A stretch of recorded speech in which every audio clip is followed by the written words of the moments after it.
A boy from Mikawa. The birth of Ieyasu. Tokugawa Ieyasu, the man who founded the Edo shogunate, which ruled Japan for over 260 years. But his life began quietly.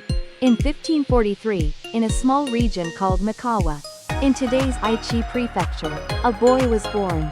His name was Takechiyo, later known as Ieyasu. His family was a minor clan, surrounded by powerful enemies. At the age of 6, Takechiyo was sent away as a hostage, a common custom in wartime Japan. First, he lived with the Imagawa clan. Later, he was taken by the Oda clan. It was a difficult and dangerous childhood.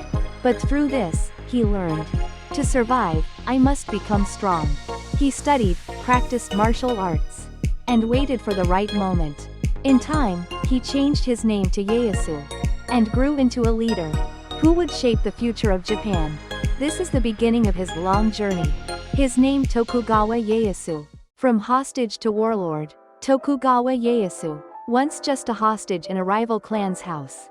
As a boy living under the Imagawa clan, he learned patience, discipline, and strength. Then, everything changed. In 1560, at the Battle of Sekigahara, Imagawa Yoshimoto was defeated by Oda Nobunaga. At that moment, Ieyasu was still fighting under the Imagawa banner. But now, with his lord gone, he faced a choice: give up, or take control of his own future. Ieyasu chose to act. I will protect my own land, he said. And so, he broke free from the Imagawa. Then, he did something bold. He joined forces with his former enemy Oda Nobunaga. Nobunaga was fearless and aggressive. Ieyasu was careful and thoughtful. Different in many ways, but together, they would change history. The former hostage was now walking his own path. Alliance with Nobunaga, Tokugawa Ieyasu and Oda Nobunaga. One was calm and cautious. The other was bold and fearless. Two opposites, born in the same era, and they became allies. They shared a common goal: to bring peace to a divided land. With Nobunaga's support, Ieyasu slowly expanded his territory. But their enemies were powerful. One of the greatest was Takeda Shingen, a master of battle and strategy. At the Battle of Sekigahara, Ieyasu faced Shingen's army. The result? A crushing defeat. Ieyasu barely escaped with his life. Later, he would say, "I thought I would die." But instead of giving up, he remembered this loss. It changed him. He became even more careful, even more thoughtful. The alliance with Nobunaga was more than strategy. It was also Ieyasu's training ground. Clash with Takeda Shingen. Takeda Shingen, a man known as one of the strongest warriors of his time. In 1569, he marched west, aiming for Tokugawa Ieyasu's land. Then came the Battle of Sekigahara. Ieyasu asked Oda Nobunaga for help, but the reinforcements didn't arrive in time. He had to face Shingen alone. The result? A crushing defeat. Ieyasu's army was destroyed, and he barely escaped with his life. It's said he had a painting made of himself after the loss, to remember the fear and shame. Don't forget your failure, learn from it, and Ieyasu did just that. He studied the defeat carefully, and became even stronger. Then, in 1573, something unexpected happened. Takeda Shingen died, with his greatest enemy gone. Ieyasu moved forward to the next stage of his life.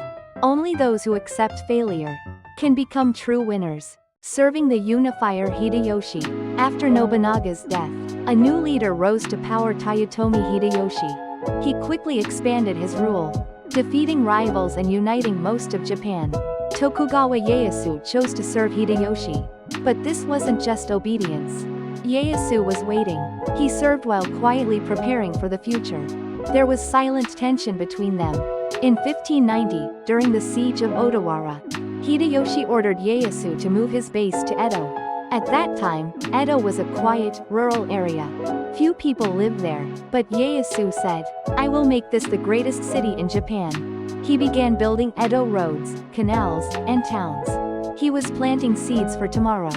Outwardly, he followed Hideyoshi. But inside, he was thinking ahead. Ieyasu wasn't just a follower. His strength was in waiting and being ready. The decision at Sekigahara. The year is 1600. A single battle would decide Japan's future.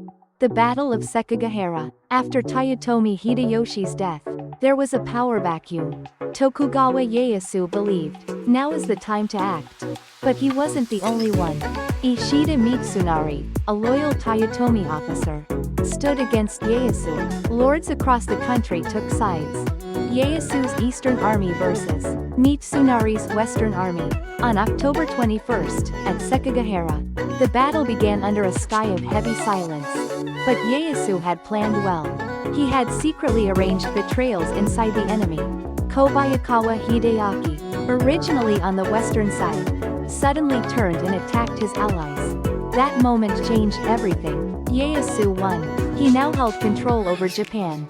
But still, he did not rush to take power. Carefully, step by step, he built his rule quietly and steadily. That was Ieyasu's true decision. The birth of the Edo government. 3 years after the Battle of Sekigahara, in 1603, Tokugawa Ieyasu was named shogun. He created a new government, the Edo shogunate. The capital moved from Kyoto to Edo, a quiet countryside town at the time. But Ieyasu saw its future. He built rivers, towns, and roads.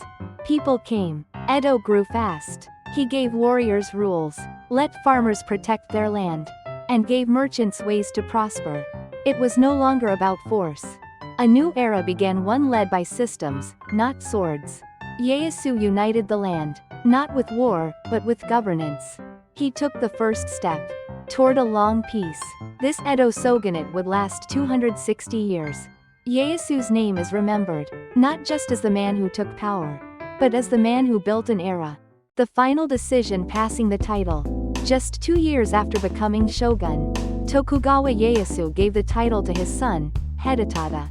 Why so soon? Because Ieyasu wanted the government to belong to his family, not just to himself. His goal wasn't one-time power. It was to build a legacy. But he didn't disappear. Even without the title, Ieyasu remained in control. He guided politics from behind the scenes, giving orders and keeping lords in line. People called him the Ogosho, the shadow shogun. He didn't stand in front, but everyone felt his presence. This was his new way of leading. He protected his family, and protected the era he created. You don't need a title to lead a nation. Even this final move was calm, wise, and very Ieyasu. Ieyasu's final years and death. Even after giving up the shogun title, Tokugawa Ieyasu continued to lead from behind the scenes. He moved to Sunpu, making it a second center of politics. Even in old age, Ieyasu never stopped learning. He studied writing, religion, medicine, and nature. He was also involved in a major project, the creation of Nikko to Shogu Shrine, a place to pray for peace, even after his death. In 1616, Ieyasu passed away at the age of 75. His final words were, "Life is like carrying a heavy load on a long journey. Move slowly, don't rush, step by step." That was how he lived. After his death, he was worshipped as a god. Tosho Daigunin. Ieyasu's story ends here, but the era he built was just beginning. What Ieyasu left behind. After Tokugawa Ieyasu's death, Japan entered 260 years of peace. This was the Edo period. No wars. Cities grew, people worked, and culture flourished. But it wasn't luck. It was the system Ieyasu built that held the country together. Rules for warriors, balance among the lords, stability for townspeople and farmers. Everything was connected. Many leaders ruled by force, but only Ieyasu ruled by structure. He looked to the future. He wanted a country where people could live in peace, even after he was gone. That was his true goal. Ieyasu wasn't just a warlord who won. He was a designer of a new era. Even today, his ideas still shape Japan, quietly, deeply, and for a very long time.